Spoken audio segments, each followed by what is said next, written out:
These were ugly scenes that were captured during the NRM primaries as supporters of the ruling party tussled it out on behalf of their respective candidates.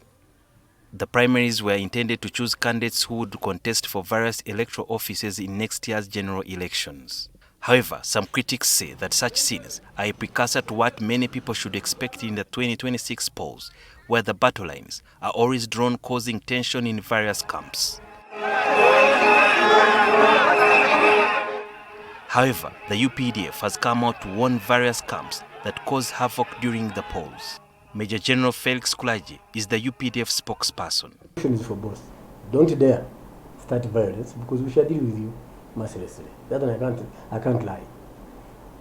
But two, you, the voters, probably I may tell our voters that casting a vote is so important that you have actually handed over your liberty of decision making for the next 5 years. So the question now comes, is the person you are giving the right to represent you worth your vote? In the previous NRM by-elections, there were several cases of violence that were recorded at different polling centers where people were choosing their flag bearers. And some of these violence situations were orchestrated by some security personnel within the UPDF forces, especially those that were guarding some of the candidates that are of high authority. However, according to the UPDF, they are not going to allow this to happen or resurface in 2026 elections. The message to those is that if you have been privileged to be guarded by a soldier of the UPDF, our appeals are don't misuse them. If you have issues with your polling station, deal with the polling officials, settle them. If there are disputes, go to the resort to the legal means. But using soldiers, say, to beat voters or to beat supporters of your rival is illegal and won't be tolerated. If you remember the case that happened in Zimbabwe, the officer was arrested. In Wemiaga, the officer was arrested. So the commander will be held responsible.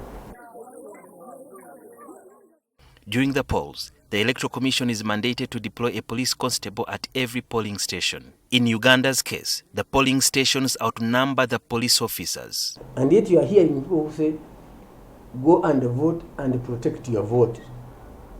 What are they telling them? Go and stay there. Do you realize that is already potential for disaster? Therefore, the best thing, better have capacity to actually keep the voting area or the polling center clear of potential upheaval. The first protection of the vote is actually that one. Ensure there is a peace and a sanity at the polling center. Now, the mandate to do that lies in the hands of two bodies, the Electoral Commission and the Executive. Executive to provide resources here through Parliament, but two, to provide a peaceful environment. And that we shall do. It is estimated that campaigning to become a member of Parliament is increasingly becoming expensive, with some politicians spending over 500 million shillings to woo supporters. The warring trend is slowly being dominated by people who have deep pockets, no matter whether they have any leadership clue or ideology. This commercialization of politics, in my humble view, obscures quality. You want people to lose sight of what you are and instead vote you because of what you have offered them. Now, commodity politics, even in our university days, when I contested for chairmanship of Livingston, I refused to give any commodity. And they said, you're going to lose. I didn't lose, I won.